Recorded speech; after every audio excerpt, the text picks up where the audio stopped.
to themselves. First, your job is not to explain your humanity to other people first. Well, what do black people think? This is what I think. What are you doing? I'm talking, trying to figure this out. What do we think? No, what do you think? Look, I'm not a representative of all the black. Why do you insist on having one of us speak for all of us? Why? Because you see all of us as one of us at any given moment. You know what? This is your hang up. Excuse me, but we must first, as we say, speak to themselves and to the community and to all who invite them into the new darkness, meaning what? That original conversation. If you want to have black studies, people say, can white people teach black studies? Well, let's put it this way. Racially, take race out. If you take black the way we meant it, we all in the black. But not no old blackness of race. A real consideration of humanity. And if you respect us, then you will understand that we have something to say to the world and that we changes from moment to moment. But stop trying to group us based on typology. It's deeper than that. Black is so much more deep than that. They must affirm the light. The light movement of their past, the light movement of their people. They must affirm their capacities to move forward toward new alternatives for life in America. Brilliant brother. I had the occasion several times to sit with Vincent Harding, spend a lot of time with him. Went out to Denver one time, he and his wife, boy's wife passed, just spend time. It never ceases to amaze me, the optimism of people when faced with the absurdity of racial oppression. A beautiful spirit. I would not go down the path he went. Because at the end, you empty all that brilliance into America, forget it. Why? Don't you understand this state is history? You're pouring your dreams into a bag with a hole in the bottom. These dreams are too big for that little bag called the United States. But we don't have to go through that at Howard. Why? Because you had a whole world here every day. You can see a world beyond these borders and see how this border can help you get there. America should be a tool. Make it great, but don't make it your destination.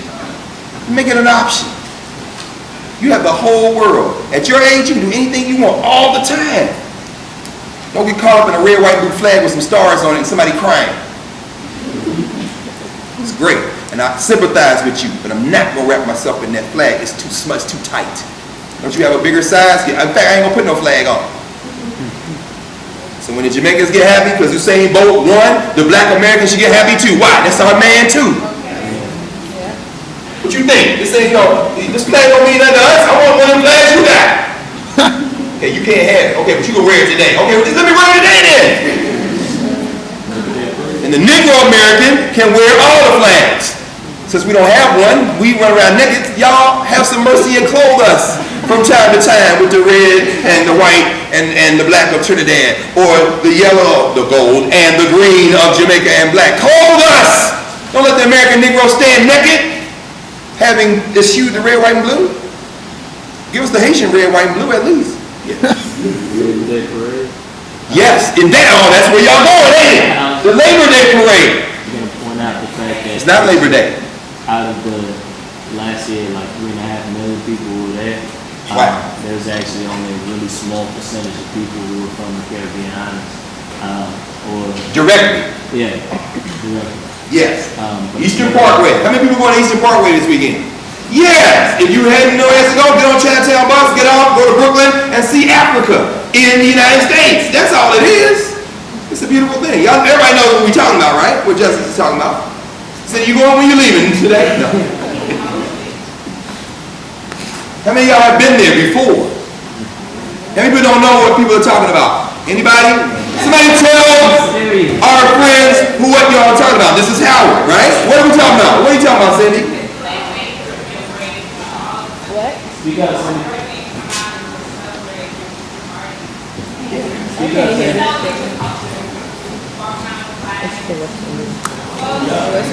Huh? Y'all may have heard of Carnival in the Caribbean islands, a big festival, a celebration of this individuality and your representation of your nation. It's basically Labor Day parade is that in the States. It's the biggest thing around besides doing it actually in the island. DC has one, they had it over the summer, but in Brooklyn it's a couple million people, black people just show up, period. You don't even have to be from the islands. Just, be proud to be there. Right. Just like one giant party for the whole day. Yeah, you should go. Y'all really go. I mean, if you can't make it to carnival season, we know is a ritual moment that began in Africa. It was reblended here. It's all over Brazil, out in Trinidad, Jamaica, everywhere. New Orleans, Mardi Gras is the echo of carnival. Mobile, Alabama, the echo of carnival. If you can't go to carnival, then you go to Brooklyn and Labor Day weekend, and it's all there. They have the big multi-African cultural carnival right there, multiple days. And yeah, if you've never been, you should go. Monday is the big parade. But the police come probably today. They terrified of that, but you can't dampen the black spirit. You really can't. So yeah. Part of the reason it's so big in Brooklyn is just because of the population. Well, yeah, Brooklyn stopped being the United States probably somewhere in the mid-1980s. And it just gets more and more not United States. So it really is an experience. So if y'all adventurous, get on the bus, go to Carnival, come back to Howard. It's not. Nobody gonna hurt you. I know I don't have a place in my office, but I know I went up there about 5-6 years ago. One of the times I just went to buy flags. It was my only mission that year.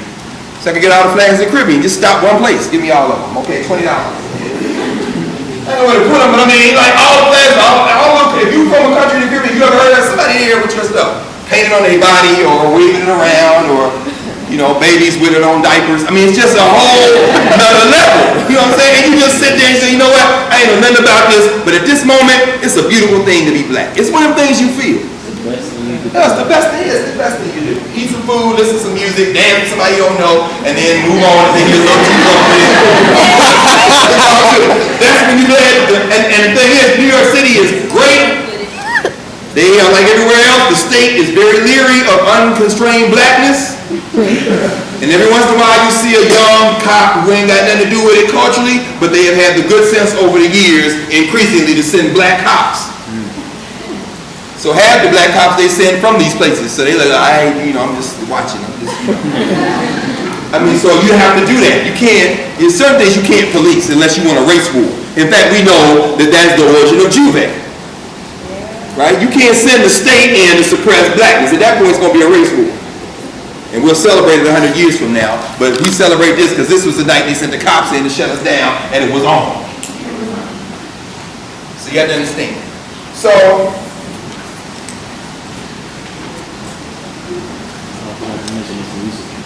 what was that? Oh, music, no question. That's the impetus. That's the engine. Right? That's right. At 4:55, let us go to the end of the article. You see the coda? The questions that are raised in this article we actually raised at the beginning of class on page 14 at the bottom. This is taken directly from the curriculum that we wrote. These questions, those are the questions that eventually found their way into the questions and the categories we raised at the beginning of class last week. Long story short, this article was written as the first chapter of the African World History Project, volume on historiography.